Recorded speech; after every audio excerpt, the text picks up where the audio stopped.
اعوذ باللہ من الشیطان الرجیم، بسم اللہ الرحمن الرحیم۔ ہم میرا نام ڈاکٹر ابو عبداللہ ہے اور آپ میرا چینل دیکھ رہے ہیں ڈاکٹر ابو عبداللہ۔ ہم بات کر رہے تھے قرآن کی، یہ 5 نمبر کی لیکچر ہے قرآن کے بارے میں۔ سورہ نحل 16ویں سورت کی بات ہم کر رہے تھے۔ 2 نمبر آیت میں وہ فرماتا ہے، وہ نازل فرماتا ہے وہی دے کر اپنے حکم سے جس پر چاہتا ہے اپنے بندوں میں سے، کہ متنبع کرو کہ نہیں ہے کوئی معبود سوائے میرے، سو مجھے سے ڈرو۔ 24 نمبر آیت، اور جب پوچھا جاتا ہے ان سے کہ کیا ہے یہ جو نازل کیا ہے تمہارے رب نے، تو کہتے ہیں کہ کس سے کہانی ہے پہلے لوگوں کی۔ تو 64 نمبر آیت، اور نہیں نازل کی ہے ہم نے یہ تم پر کتاب مگر اس غرض سے کہ تم کھول کھول کر بیان کرو ان لوگوں کے سامنے وہ باتیں جن میں یہ اختلاف کرتے ہیں، جھوٹ بولتے ہیں۔ اور یہ ہدایت ہے اور رحمت ہے مومنین کے لیے، یہ پارٹ ہے۔ یہی مضمون 89 آیت میں بھی فرمایا ہے۔ 98 میں کہا گیا آیت میں، پھر جب پڑھنے لگو مگر تم قرآن تو پناہ مانگ لو اللہ کی شیطان مردود سے۔ اچھا، یہ بڑا ضروری ہے، کیونکہ اس سے آپ قرآن پڑھتے وقت گمراہ نہیں ہوتے، آپ کے دل میں فضول سے وسوسے نہیں آتے۔ شیطان کا پریکٹیکلی کوئی اثر نہیں ہم پہ، وہ وسوسہ ڈالتا ہے، وہ ہمارے اندر ڈالتا ہے۔ تو اب ہم ایک چیز پڑھ رہے ہیں، اب ہم نے اعوذ باللہ من الشیطان شیطان کی پناہ نہیں مانگی اللہ سے، تو کیا ہوتا ہے کہ شیطان وسوسہ ڈالتا ہے کہ یہ بات غلط ہے، کہ قرآن میں یہ بات صحیح نہیں ہے۔ تو پہلے اعوذ باللہ من الشیطان الرجیم پڑھا کریں، پھر بسم اللہ الرحمن الرحیم جب بھی قرآن پڑھیں۔ 101 آیت، اور جب بدل دیتے ہیں ہم ایک آیت کو دوسری آیت سے، حالانکہ اللہ بہتر جانتا ہے کہ وہ کیا نازل کرو، تو یہ کہتے ہیں کہ بس تم خود ہی گھڑ لیتے ہو۔ اچھا، یہ ایک الزام تھا کہ کئی دفعہ چند جگہوں پہ اللہ تعالیٰ نے پہلے ایک حکم نازل فرمایا، پھر اس کو منسوخ کرتے ہوئے نیا حکم نازل فرمایا۔ تو ان لوگوں نے، مخالفوں نے، کافروں نے، مشرکوں نے، منافقوں نے اس چیز کو تماشا بنایا کہ لو جی، یہ تو آپ ہی بنا لیتا ہے، نعوذ باللہ، رسول جو ہے، یا پھر اللہ اس کا جواب دے رہے ہیں، مگر اکثر لوگ نہیں جانتے۔ 102 نمبر آیت، کہہ دو کہ اسے نازل کیا ہے روح القدس نے تمہارے رب کی طرف سے حق۔ اچھا، یہ روح القدس جو ہے یہ جبریل کا بھی نام ہے، جبریل علیہ السلام کا بھی نام ہے۔ یہ علیہ السلام اس لیے پڑھ رہا ہوں کہ جبریل یہ انسانوں میں بھی رسول ہیں اور فرشتوں میں بھی رسول ہیں۔ تو فرشتوں میں جبریل جو ہیں وہ رسول ہیں، جو اللہ کا پیغام لے کے آتے ہیں۔ تو اللہ کہہ رہے ہیں کہ کہہ دو کہ اسے نازل کیا ہے روح القدس نے تمہارے رب کی طرف حق، تاکہ ثابت قدم رکھے ایمان والوں کو، مطلب کہ ڈاؤٹ نہیں ہونا چاہیے، اور ہدایت اور بشارت مسلمانوں کے لیے۔ حضرت عیسیٰ کے بارے میں بھی ہے کہ وہ روح القدس نے مریم کے منہ میں روح پھونکی تو پھر عیسیٰ پیدا ہوئے۔ 123 نمبر آیت، پھر وہی بھیجی ہم نے تمہاری طرف کہ پیروی کرو ابراہیم کے طریقے کی۔ رسول اللہ کو فرمایا جا رہا ہے کہ ہم نے تمہیں وہی بھیجی کہ ابراہیم جو ان کے جد امجد ہیں، ان کے طریقے کی پیروی کرو، یکسو ہو کر، مکمل کنسنٹریشن کے تھا، اور وہ نہ تھا مشرکوں میں سے۔ ابراہیم علیہ السلام کی بہت تعریف اللہ نے کی ہے، بہت تعریف کی ہے، بہت بڑی ہستی ہے، اور امام الانبیاء بھی تھے۔ قرآن نے امام الانبیاء کہا ہے، ہم مسلمان محبت میں حضور صلی اللہ علیہ وسلم کو امام الانبیاء کہتے ہیں، بالکل غلط بات ہے۔ 64 نمبر آیت ہے سورہ نحل کی، اور نہیں نازل کی ہم نے تم پر یہ کتاب مگر کہ کھول کر بیان کرو لوگوں کے سامنے وہ باتیں جن میں اختلاف کرتے ہیں یہ، اور ہدایت اور رحمت ہے مومنوں کے لیے۔ یہ پہلے بھی ذکر ہوا ہے، رپیٹ کی گئی ہے۔ آگے ہے سورہ اسراء، اس کو بنی اسرائیل بھی کہتے ہیں۔ اچھا، 2-3 قرآن میں صورتوں میں نا کہیں پہ نام برصغیر میں کچھ اور ہے، عرب خطوں میں کچھ اور ہے۔ جیسے ایک آگے ہم پڑھیں گے سورہ دہر، تو اس کا دوسرا نام سورہ انسان بھی ہے۔ اسی طرح یہ سورہ اسراء تو اس کو بنی اسرائیل بھی کہا گیا. 17 نمبر سورت ہے. اس کی 61 نمبر آیت میں فرمایا اور یقیناً طرح طرح سے بیان کیا ہے ہم نے اس قرآن میں ذکر، لیکن نہیں اضافہ کرتا اس میں سوائے نفرت کی. پھر اسی سورہ اسراء کی 98 آیت میں ہے یہ جزا ان کے لیے اس بنا پر انہوں نے کفر کیا ہماری آیات کو، یعنی جنہوں نے ہماری آیات کا کفر کیا ان کو بدترین سزا دی جائے گی. مسلمانوں یہ غور سے سن لو. 9 نمبر آیت ہے سورہ اسراء کی. بے شک قرآن یہ قرآن راہ دکھاتا ہے ایسی جو بالکل سیدھی ہے، صراط المستقیم، اور بشارت دیتا ہے مومنوں کو جو اچھے کام کرتے ہیں یقیناً ان کے لیے بڑا اجر ہے. 36 نمبر آیت جز ہے، پارٹ ہے.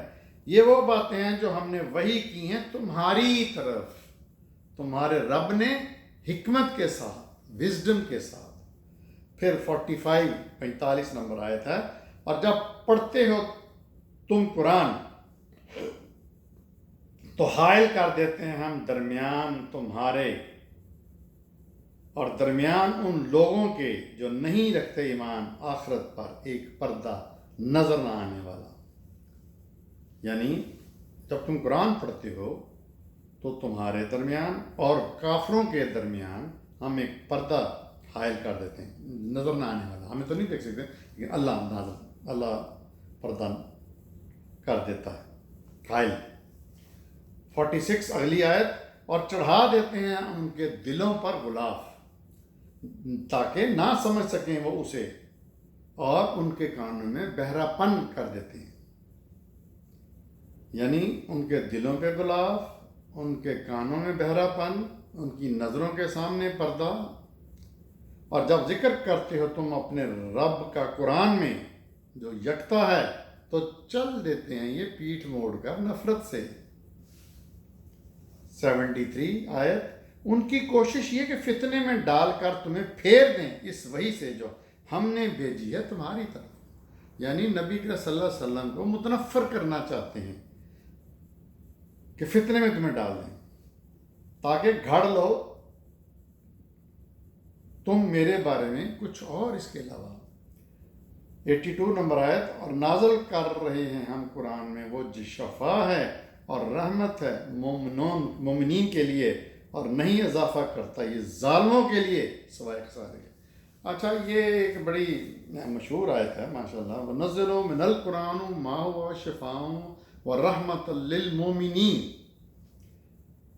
اچھا اس میں سے ہم یہ نہیں سمجھتے کہ اللہ تعالیٰ نے اس کو شفا اور رحمت کن کے لیے کہا ہے؟ مومنوں کے لیے کہا ہے جو متقی ہوتے ہیں، جو مکمل طور پر اللہ کے اوپر ایمان لاتے ہیں اور اللہ کا ہر کام کرتے ہیں. جس کا ایمان ہی اللہ پہ نہیں ہے، جو اس کے احکامات کی پابندی نہیں کرتا، جو قرآن کو ہی نہیں سمجھتا، ایسے مسلمان کو شفا کیسے ملے گی؟ یہ اچھی طرح سمجھ لیں. ہر مسلمان یہ دعویٰ کر کے بیٹھا ہے کہ نہیں یہی قرآن جو ہے اللہ نے یہ کہا ہے. اس نے یہ نہیں پورا پڑھا کہ مومنین کے لیے، عام مسلمانوں کے لیے نہیں آئے. اور آگے کیا فرمایا؟ اگلی جو لائن ہے اور نہیں اضافہ کرتے یہ ظالموں کے لیے سوائے خسارے کے. لیکن جو ظالم ہیں، سخت گناہ گار ہیں، گناہ گار مطلب انٹینشلی برے ہیں، ان کو تو خسارہ ملے گا، ان کو اس سے نہ رحمت ملے گی نہ شفا ملے گی. غور سے سنیں. 86 آیت میں فرمایا اور اگر چاہیں تو چھین لیں وہ سب وہی جو وحی کیا جا رہا ہے تمہاری طرف. یہ حضور صلی اللہ علیہ وسلم کو ہلکی سی ایک تنبیہ ہے. اور اگر چاہیں تو چھین لیں وہ سب جو وحی کیا ہے ہم نے تمہاری طرف، پھر نہ پاؤ گے تم اپنے لیے سلسلے میں ہمارے مقابل کوئی حمایتی.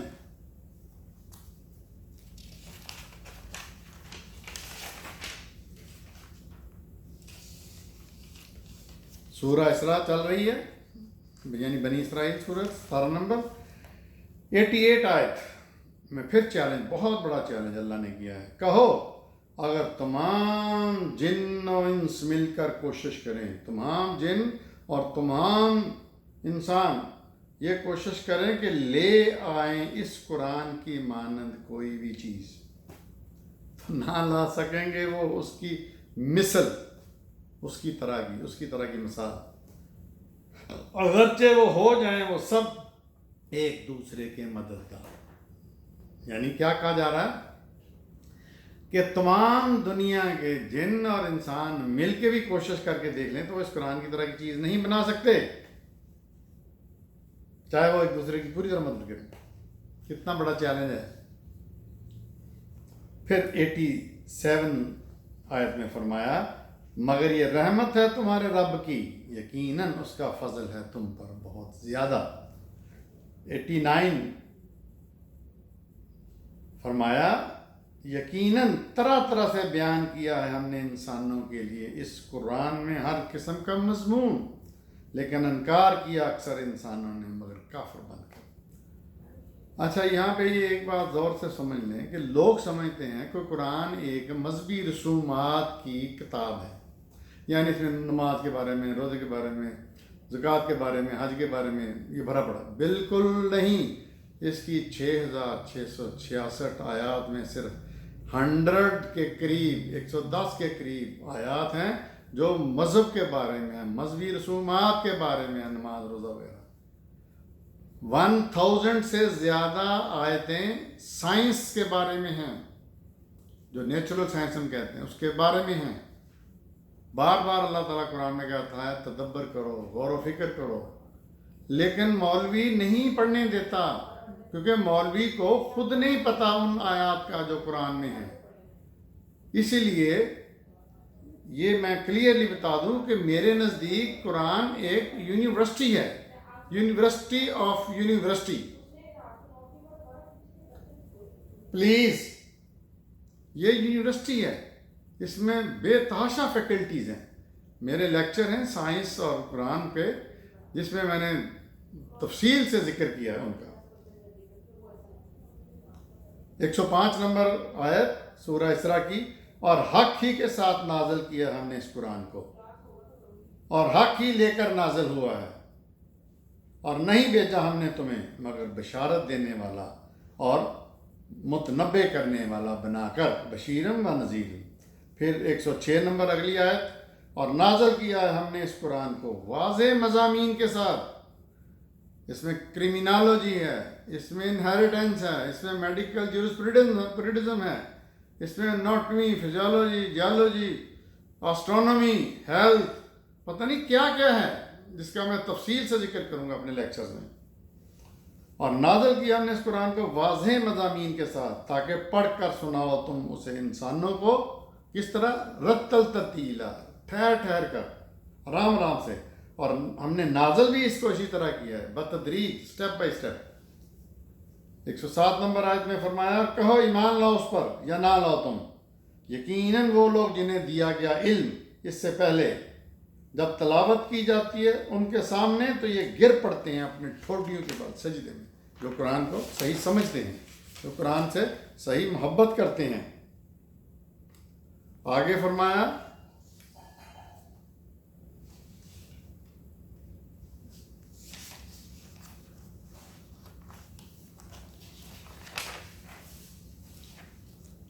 وہ لوگ ہیں جنہوں نے جھٹلایا تھا اپنے رب کی آیات کو اور اس کے حضور پیش ہونے کو، تو ضائع ہو گئے ان کے اعمال، چنانچہ نہ دیں گے ہم ان کو روز قیامت کوئی وزن۔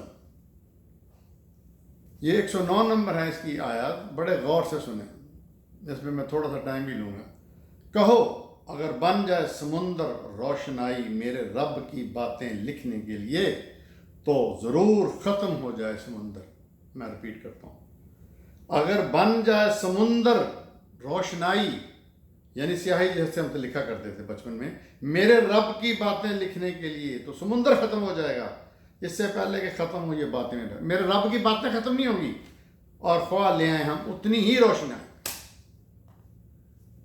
یعنی اس آیت سے مطلب یہ ہے کہ ہم سنتے ہیں ٹی وی پہ، یوٹیوب پہ، چینلوں پہ، جو ٹریڈیشنلسٹ لوگ ہیں، مولوی ٹائپ لوگ جو ہیں، وہ ہر وقت قرآن کے علاوہ باتیں کر رہے ہوتے ہیں، کوئی قصے، کوئی کہانیاں، انسرٹیفائڈ، غیر کسی سند کے، ایسی باتیں جن کا کسی میں بھی کوئی کسی قسم کا وہ اس میں ہوتا ہی نہیں ہے کسی اسکرپچر میں.